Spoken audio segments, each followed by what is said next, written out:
The gavel hung in the air. The auctioneer stared, sweat pooling in the deep creases of his neck. 12 surplus military dogs panted in cramped steel crates, the smell of fear heavy in the room. The old man leaned on his aluminum cane, his voice cracking but absolute. I said, "I'll take all 12. Then, the hangar doors slammed open.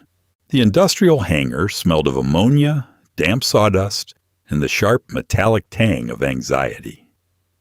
It was an odor that bypassed the nose and coated the back of the throat. High above, banks of fluorescent lights flickered, emitting a low, continuous buzz that set teeth on edge. Dust motes drifted lazily through the harsh white beams, settling on the shoulders of the men and women occupying the rows of cheap plastic folding chairs. At the front of the cavernous room sat the crates. 12 of them, heavy-gauge steel mesh, bolted to wooden pallets. Inside were the cast-offs. Military working dogs that had aged out, washed out, or broken down. They were a mix of Belgian Malinois and German Shepherds, their coats dull under the artificial lighting. Some paced in tight, obsessive circles, their claws clicking rhythmically against the metal trays. Others lay flat, chins resting on their paws, eyes tracking the movement in the room with hollow, exhausted focus. Hemlock, the auctioneer, adjusted the microphone clipped to his lapel.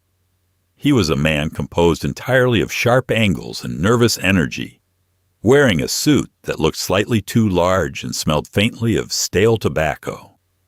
He didn't care about the dogs. To him, they were inventory. Surplus government property, no different from pallets of UN-issued boots or crates of expired MREs. "All right, ladies and gentlemen, let's move this along." Hemlock's voice crackled through the PA system, bouncing off the corrugated steel walls. "Lot 1, 7-year-old Malinois. Former patrol, honorable discharge due to joint degradation. Still got plenty of bite left for estate security. Let's start the bidding at 500. The crowd was a mixed bag. A few wide-eyed civilians looking for a loyal hero pet, unaware of the severe trauma bundled inside the animals. But mostly it was the private sector. Security contractors with thick necks and company polo shirts. Junkyard owners. Men who looked at the dogs and saw cheap, disposable burglar alarms.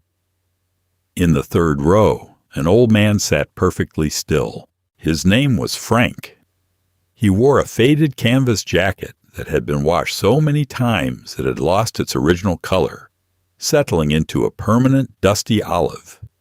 His face was a topographic map of deep lines and sun damage, framed by a short, bristly white beard.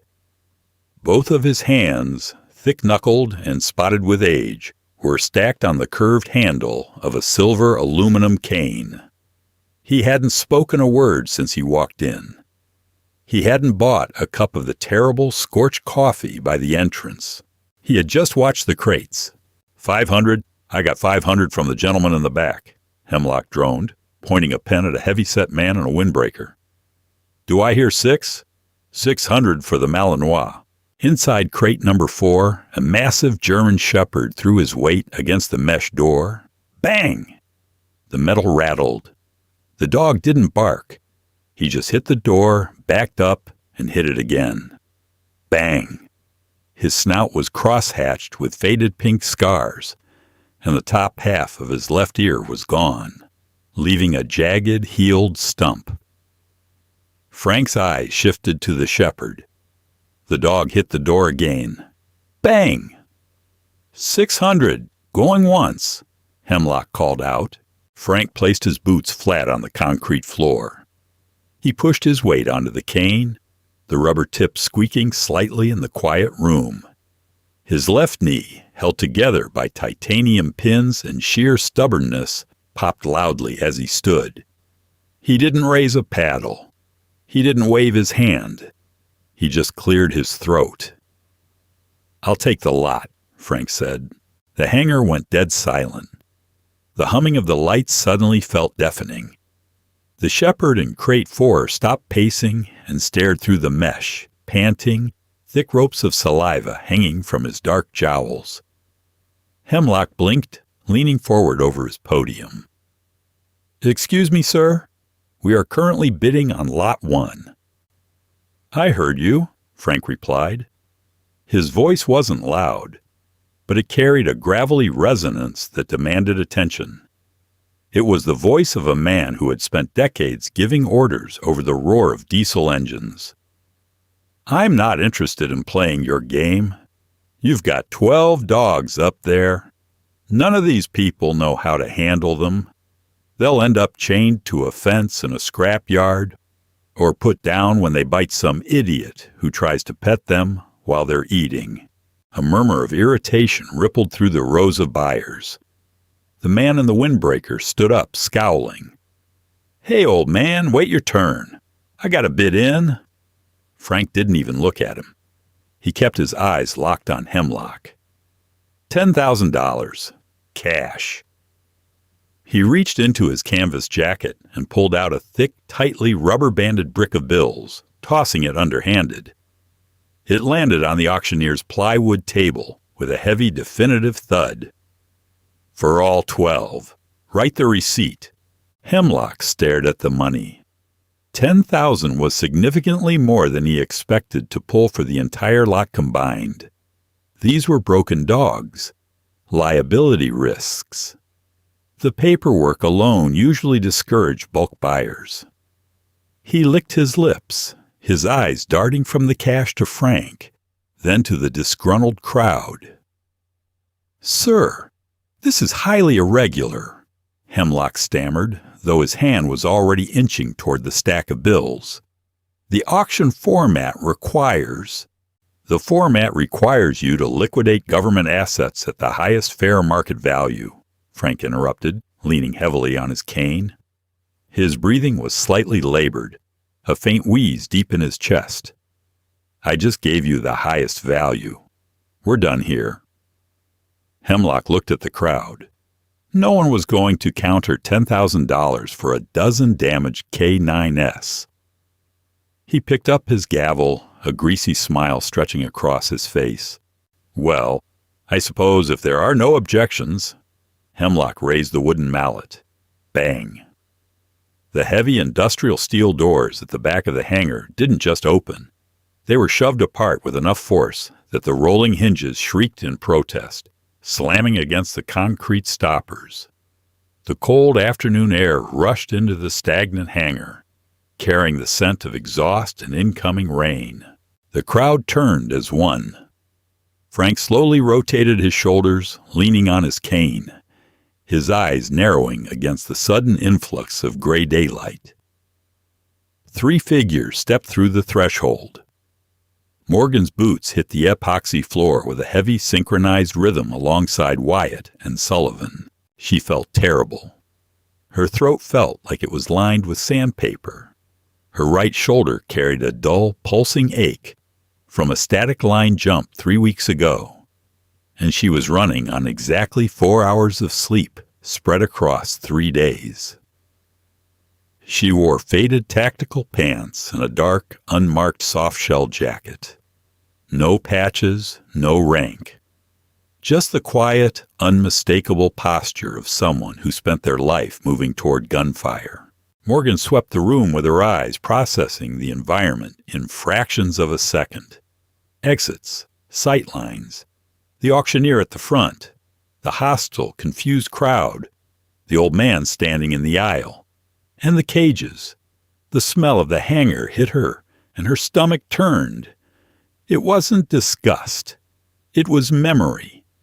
The smell of wet fur, adrenaline, and old blood was inextricably linked to the dust of Helmand and the cramped, vibrating interior of a Black Hawk. She hated being here.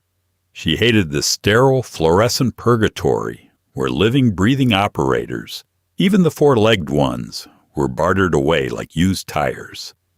But she didn't have a choice. "Which one?" Wyatt murmured, stepping slightly to her left, his hands resting loose near his belt. 4, Morgan said, her voice tight. She didn't look at the crowd as she walked down the center aisle. She felt the eyes on her, the quiet judgment, the sudden shift in the room's power dynamic. Being a female in the SEAL teams meant she was used to being looked at like a mathematical anomaly. It used to make her angry. Now, it just made her tired. She let the civilians stare. Her eyes were locked on crate number 4. The massive German Shepherd inside was no longer throwing himself against the door. As Morgan approached, the dog froze. His dark amber eyes tracked her. His ears, one perfectly erect, the other a jagged ruin, twitched. A low, vibrating rumble started in his chest, so deep it was felt more than heard. Rook! Morgan stopped a few feet from the crate. Her jaw clicked as she ground her back teeth together. The dog looked worse than the file photos. His coat was blown out, patches of graying fur clinging to his ribs. He had lost weight. The scars on his snout were raised and angry. This was the dog that had pulled her spotter, Miller, by his tactical vest out of a burning compound in Syria. Rook had taken shrapnel to his face and ear, but he hadn't let go of Miller until the medevac touched down. Miller hadn't made it. Rook had survived, only to be deemed aggressively unpredictable and flagged for surplus disposal. Morgan wasn't here to adopt a pet. She was here because Miller's mother in Ohio wanted the dog, and Morgan owed Miller a debt she couldn't pay with anything but blood and sweat. She was going to get this dog, put him in the back of her rented SUV, and drive him 12 hours east. "Excuse me," Hemlock's voice piped up, tinged with a sudden nervous defensive edge. "The auction is closed. You folks can't just barge in here." Sullivan, standing to Morgan's right, let out a slow, amused breath. He was built like a cinder block, with a thick beard and eyes that always looked slightly bored. He didn't say a word, just stared at the auctioneer until Hemlock swallowed hard and took half a step back from his podium. Morgan turned her attention away from Rook's cage. She looked at Hemlock, then down at the thick stack of bills resting on the plywood desk. Finally, she looked at the old man standing in the aisle. Frank hadn't moved. Both hands were still on his cane. He was studying Morgan, his pale blue eyes stripping away the soft-shell jacket and the civilian clothes, reading the rigid set of her shoulders, the calluses on her knuckles, the flat deadpan expression she wore as a shield. He recognized the look. He had seen it in the mirror every morning since 1971. "Auction's over," Frank said quietly, his voice cutting through the tension. "I bought the lot." Morgan turned to fully face him. She took in the faded jacket, the heavy boots, the titanium pin knee. She noticed the faint, blurred green ink of an anchor and globe peeking out from the cuff of his sleeve. Marine. Vietnam era, judging by the age and the mileage. "I don't care about the lot," Morgan said. Her voice was completely devoid of inflection. It wasn't a threat. It was a simple statement of fact. She pointed a bruised finger toward the crate behind her. "I'm here for the Shepherd. Crate 4. Frank shifted his weight, his knuckles whitening slightly on the handle of his cane. "You deaf? Or just used to getting your own way?" "I said I bought them. All 12.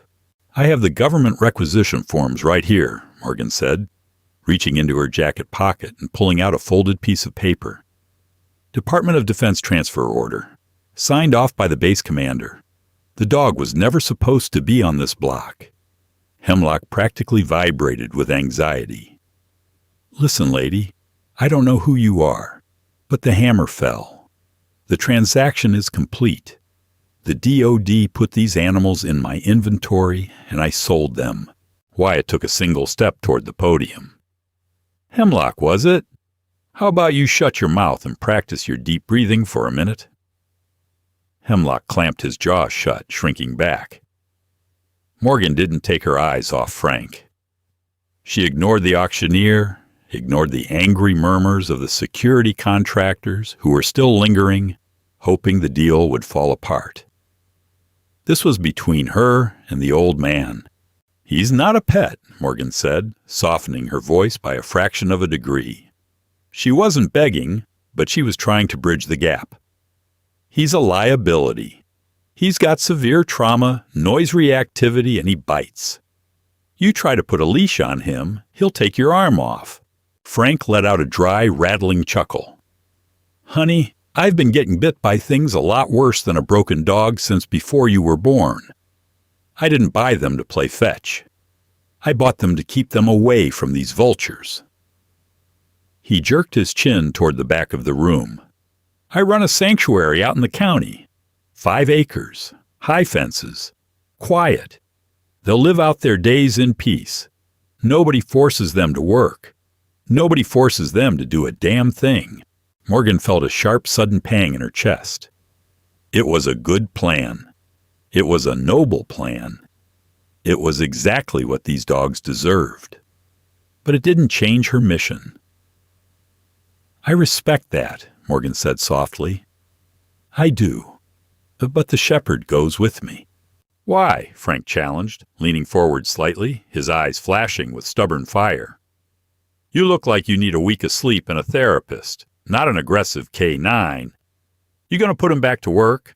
Force him to sniff out bombs for some private firm until his heart gives out?" "No," Morgan snapped, the heat finally breaking through her stoic exterior. Her hands balled into fists at her sides.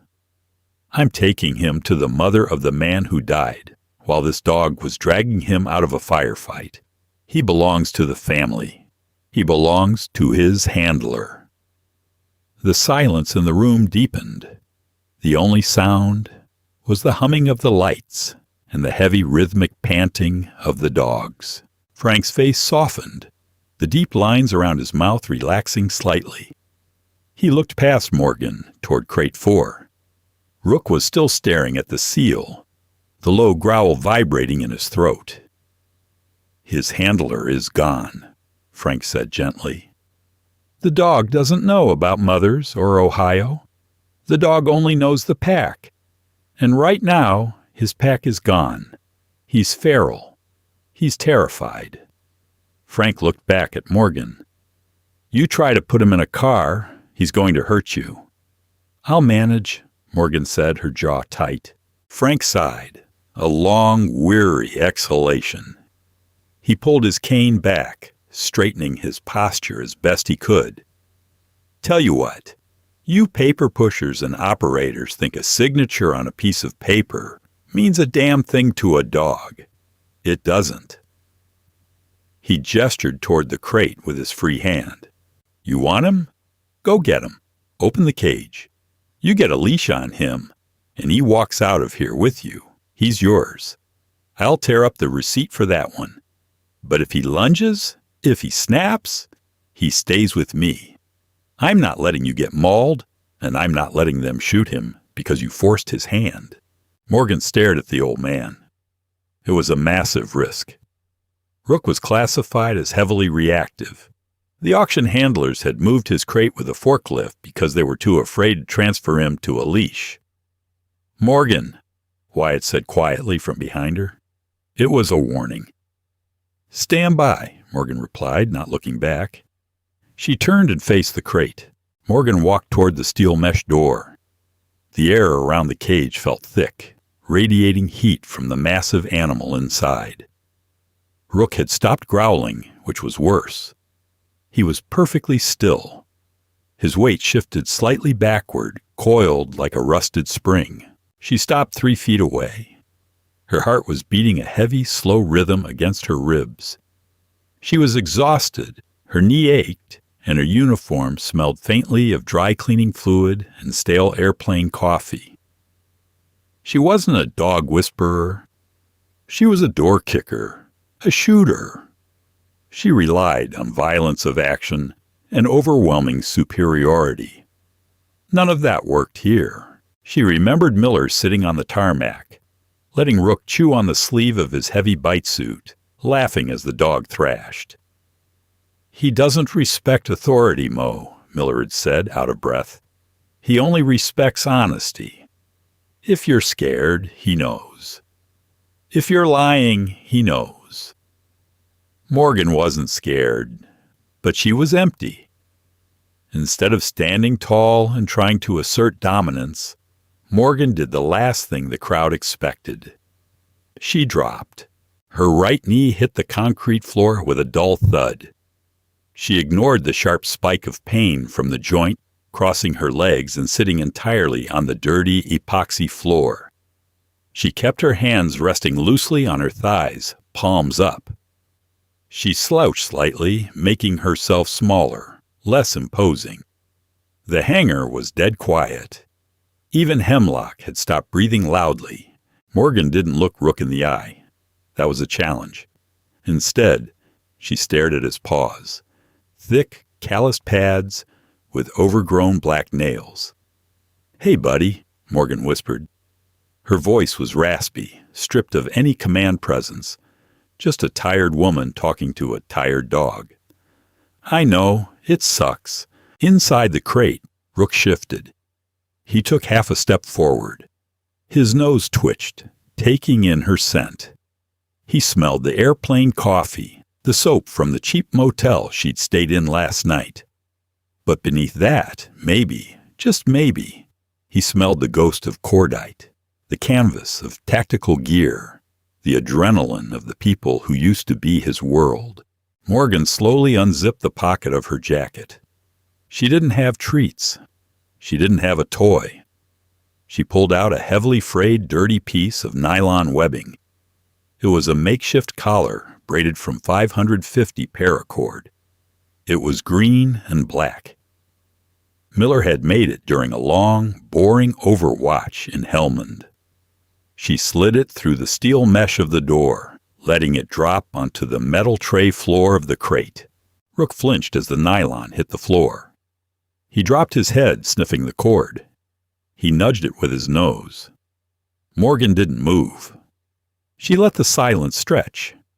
Her right leg was falling asleep, pins and needles creeping up her calf. The fluorescent lights buzzed. Slowly, agonizingly slowly, Rook looked up from the paracord. He looked at Morgan. Not at her hands, not at her chest, but at her face. The dog let out a sound. Not a growl, but a high-pitched, broken whine. It was a sound of profound confusion and grief.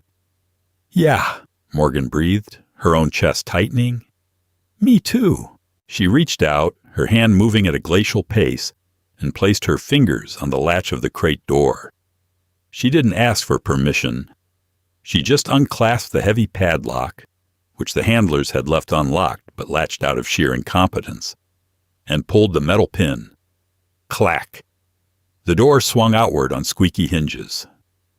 Wyatt shifted his weight behind her, his hand naturally dropping closer to his hip. Frank leaned forward on his cane. His breath hitched. Morgan sat perfectly still. The door was open. Nothing stood between her and 80 pounds of traumatized muscle and teeth. Rook stood at the threshold. He looked at the open space, then at the hangar full of people, his ears flattening against his skull. The fur on his spine bristled. He let out a low, warning growl at the room. He was preparing to bolt or to fight. "Rook," Morgan said sharply. Not a shout, but a command. Firm, grounded. The dog snapped his attention to her. Morgan didn't reach for him. She picked up the braided paracord collar from the lip of the crate. She held it open with both hands, making a loop. She didn't lean in. She stayed seated, her back slightly rounded, offering nothing but the collar. Rook stared at the loop. He looked at Morgan's face. He whined again, shifting his weight from paw to paw. "Come on," Morgan whispered, the cynical edge of her armor cracking just a fraction, revealing the raw desperation underneath. "Let's go home." For 3 agonizing seconds, nothing happened. Then Rook lowered his massive head. He took one step out of the crate, his claws clicking loudly on the concrete. He closed the distance, the smell of his unwashed coat filling Morgan's senses. He pressed his scarred snout forward and slid his head through the loop of the paracord. Morgan immediately tightened the slip, securing it. She didn't try to pet him. She didn't try to hug him. She just grabbed the slack of the cord and slowly pushed herself up to her feet, her bad knee protesting. Rook stood beside her, leaning his heavy shoulder flush against her thigh. He was trembling. Morgan felt the vibration through her pants. She was trembling too. She turned around to face the aisle. Frank stood in the center, his hands resting on his cane. He looked at the dog leaning against the seal, saw the way the animal had anchored himself to her in a room full of chaos. The old veteran's face broke into a slow, sad smile. He nodded once. "All right," Frank said, his voice soft. "That's one down. I guess I'm only taking 11. Morgan looked at the old Marine. The tension in her shoulders finally, mercifully broke. "Thank you," she said. The words tasted foreign in her mouth, but they were true. "Don't thank me, kid," Frank grunted, turning his attention back to Hemlock, who was staring at them in stunned silence. Frank banged his cane against the concrete. "Hey, Suit, we're burning daylight. Get these other 11 dogs loaded up, and handle those crates gently, or I'll take a piece out of your hide." Morgan turned, gripping the makeshift leash. Wyatt and Sullivan flanked her, parting the crowd as they walked toward the heavy steel doors. The cold air hit her face, smelling of rain and asphalt. She looked down at the scarred shepherd, walking perfectly in stride with her left leg. They were both broken. They were both miles from where they belonged. But as they walked out into the gray afternoon, Morgan felt the tightness in her chest loosen. Just a little. They were going home. The auctioneer wiped his sweating brow, his heavy wooden gavel suspended mid-air. In cage 4, a scarred military dog hit the steel mesh, desperate and terrified. Then, the hangar doors violently burst open. A female Navy SEAL stood in the doorway, staring down an old veteran. The battle had begun. The rain started past the county line. Heavy fat drops slapped the windshield of the Chevrolet Suburban, smearing the glass before the wipers dragged them away. Inside the cabin, the air felt thick, heavy with the smell of wet dog and stale black coffee. Morgan drove. Her hands rested at 10 and 2 on the steering wheel, knuckles white, eyes locked on the endless gray ribbon of Interstate 70. She hadn't spoken since they left the auction hangar. Wyatt sat in the passenger seat, his boots propped against the floorboard, mindlessly tapping a rhythm on his thigh. Sullivan was asleep in the second row, his massive head resting against the cold window, mouth slightly open, and in the cargo area, separated by a metal grate, was Rook. The German shepherd hadn't settled. For the first 2 hours, he paced the narrow confines of the trunk, his claws clicking a frantic, irregular rhythm against the plastic matting. Every time a semi-truck passed them, throwing a wave of displaced air and roaring diesel noise, Rook dropped his belly to the floor, panting hard. His trauma was a living, breathing thing inside the truck. Morgan glanced at the rearview mirror. Rook's amber eyes caught the reflection. They stared at each other, separated by a steel grate and a chasm of mutual grief. Morgan hated the silence, but she couldn't bring herself to break it. If she opened her mouth, she was afraid of what might spill out. The memory of Miller's laugh, the smell of burning rubber in Syria, the crushing, suffocating weight of surviving when better men didn't. She blinked hard, forcing her focus back to the road. The asphalt hissed beneath the tires. The heater blasted dry air against her shins, making the cramped muscle in her bad leg twitch. She needed coffee. Real coffee. Not the sludge she'd been surviving on. "Pulling over," Morgan muttered, the words rasping in her dry throat.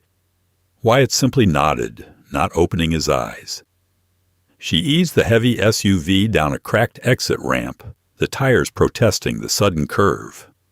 A neon sign flickered through the mist, a dilapidated gas station standing alone against a backdrop of harvested cornfields. Morgan threw the vehicle into park near the edge of the lot, away from the sputtering gas pumps. She killed the engine. The sudden quiet was deafening. Only the steady drumming of rain on the metal roof remained. Sullivan snorted, shifting in his sleep. In the back, Rook let out a low, vibrating whine. "I'll grab the drinks," Wyatt said, finally opening his eyes and stretching his arms. "You want the usual." "Black," Morgan replied. She unbuckled her seatbelt. "I'm going to let him stretch his legs." Wyatt paused, his hand on the door handle. He looked back at the dog, then at Morgan. "You sure that's a good idea out here? He's pretty wired." "He needs to piss, Wyatt. I'm not cleaning the trunk." Morgan didn't wait for an argument. She popped her door, shivering as the freezing rain instantly soaked through her thin jacket. She walked to the back of the SUV, her boots splashing in shallow puddles laced with iridescent oil slicks. She paused at the tailgate. Through the tinted glass, she could see Rook pacing again. She took a deep breath, letting the freezing air fill her lungs. She pressed the release button. The heavy liftgate rose with a mechanical hum. The dog instantly froze, shrinking back into the shadows. "Easy," Morgan whispered, keeping her hands visible. She pulled the improvised paracord leash from her pocket. The nylon was still damp. She held it out, letting the dog see it. Rook's torn ear twitched. He smelled the wet asphalt, the gasoline, the ozone. He didn't growl, but his entire body was rigid. Morgan climbed halfway into the trunk, ignoring the sharp pain radiating from her knee. She didn't try to loop the collar over him immediately. She just sat on the edge of the bumper, letting the rain fall on her face. She waited. 5 minutes passed. Wyatt emerged from the store carrying 2 steaming styrofoam cups. But seeing Morgan, he wisely stayed under the awning. Finally, Rook took a halting step forward. He stretched his neck, his wet nose brushing against Morgan's cold knuckles. She slowly slipped the loop over his head and tightened the friction knot. "Good boy," she breathed. He jumped down from the bumper, landing heavily on the pavement. He didn't try to bolt. He stayed pinned to her left thigh, exactly as he was trained to do with Miller. They walked toward a patch of dead grass. A passing 18-wheeler hit his air brakes on the overpass above them. The sound was a sharp, violent hiss, followed by a concussive thud. Rook snapped. The dog hit the end of the paracord with the force of a freight train. The nylon burned a fiery line across Morgan's palms. She lost her footing on the slippery mud, dropping to her bad knee with a sharp grunt. Rook spun, jaws snapping frantically at the air, trying to locate the source of the gunfire he thought he heard. "Rook, down!" Morgan barked, scrambling to wrap the cord around her forearm for leverage. The dog didn't hear her. He was back in the desert. He lunged again, his teeth catching the heavy fabric of Morgan's jacket sleeve. He clamped down hard, shaking his massive head. The pressure was immense. Bruises instantly blossomed under her skin. She did not try to hit him. She didn't yell. She forced herself to relax. She leaned into the bite, wrapping her free arm around his thick, wet neck. She buried her face in his coarse fur, smelling wet dog and pure terror. "I've got you," she whispered into his torn ear, ignoring the pain in her arm. You're safe. I've got you." Slowly, the thrashing stopped. His jaws released her sleeve. He collapsed heavily against her side, shaking violently in the freezing autumn rain. The house stood at the end of a gravel driveway in Ohio. It was a modest, single-story ranch with peeling white paint and a wraparound porch that sagged slightly on the left side. A weathered American flag hung limply from a wooden pillar, soaked through from the morning dew. Morgan parked the SUV near a rusted tractor. The engine ticked as it cooled. She rubbed her eyes, feeling the grit of exhaustion under her eyelids. Her right arm throbbed a dull, constant rhythm where Rook had bitten her yesterday. The bruises were black and deep purple, hidden beneath the long sleeves of a clean flannel shirt she had changed into at a rest stop. Wyatt and Sullivan remained in the truck. This wasn't their burden to carry. Morgan walked to the back and opened the liftgate. Rook didn't cower this time. He stood up, his ears swiveling to catch the sounds of the farm. A rooster crowed in the distance. The wind rustled the dry husks of a harvested cornfield. The dog hopped down, landing softly on the gravel. He didn't pull on the leash. He just stood there, sniffing the crisp Midwestern air. The front door creaked open before Morgan even reached the wooden steps. A woman stepped out onto the porch. She wore faded jeans and a thick, oversized cardigan. Her hair was heavily streaked with silver, pulled back in a loose tie. She had the same sharp jawline as Miller, the same slight crook in her nose. Morgan stopped at the base of the stairs. Her throat tightened, effectively choking the rehearsed speech she had practiced in her head for 12 hours. She couldn't say the words. She couldn't offer empty condolences. Instead, she just stood there, holding the paracord leash, her eyes fixed on the wooden planks of the porch. "You're Morgan," the woman said. Her voice was quiet, raspy, bearing the unmistakable weight of someone who had spent weeks crying in private. "Yes, ma'am," Morgan managed to say, the syllables scraping against her vocal cords. She looked up. The woman wasn't looking at her. She was looking past her legs, staring directly at the scarred, battered German shepherd sitting dutifully on the gravel. Rook was staring back. The dog tilted his heavy head to the side, his good ear standing perfectly straight. "They told me he was too dangerous to be rehomed," Miller's mother whispered, slowly walking down the wooden steps. She didn't hesitate. She didn't show an ounce of fear. "They said he was unmanageable." Morgan tightened her grip on the paracord, her heart kicking into a faster rhythm. "He is reactive, ma'am. He has triggers. You need to be extremely careful with sudden noises and crowded spaces." The woman reached the bottom step and stopped. She ignored Morgan's warning completely. She dropped to her knees right there in the damp gravel. She didn't reach out. She just patted her thighs gently. "Come here, handsome," she said, her voice cracking slightly. Rook looked up at Morgan. He let out a soft whine.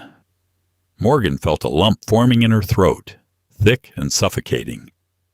She slowly loosened her grip, letting the paracord slide through her fingers until it dropped to the ground. Rook took a step forward. He sniffed the woman's knees. Then, he pushed his nose against the pocket of her heavy cardigan. He smelled something. He stopped sniffing and let out a long, shuddering sigh, leaning his entire body weight against her chest. The woman wrapped her arms around the dog's thick neck, burying her face in his scarred, graying fur. Her shoulders began to shake, quiet sobs finally breaking through her stoic exterior. Rook didn't flinch. He didn't pull away.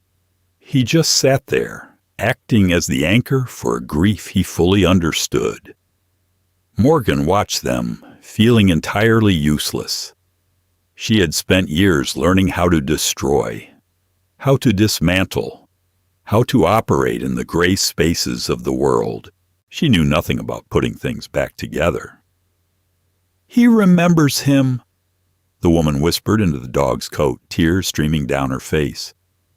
"He remembers his smell." Morgan nodded, even though the woman couldn't see her. "He does. He was a good operator, ma'am. He saved your son's team." "He saved his family," she corrected softly, finally looking up at Morgan. Her eyes were red, but they held a fierce, profound gratitude. "Thank you for bringing him home. Thank you for not giving up on him." Morgan swallowed hard, blinking rapidly to clear the sudden stinging moisture from her own eyes. The cynicism that usually shielded her felt completely stripped away. "It was my honor." She turned away from the porch, leaving the paracord leash resting in the gravel. She didn't look back as she walked toward the waiting SUV. Wyatt had the engine running, the heater blasting warm air into the cabin. Morgan opened the driver's door and pulled herself inside, wincing as her knee popped. She put the heavy vehicle in gear and slowly drove down the long winding driveway. The empty cargo area behind her felt strange, completely devoid of the frantic pacing and heavy panting. The truck was quiet.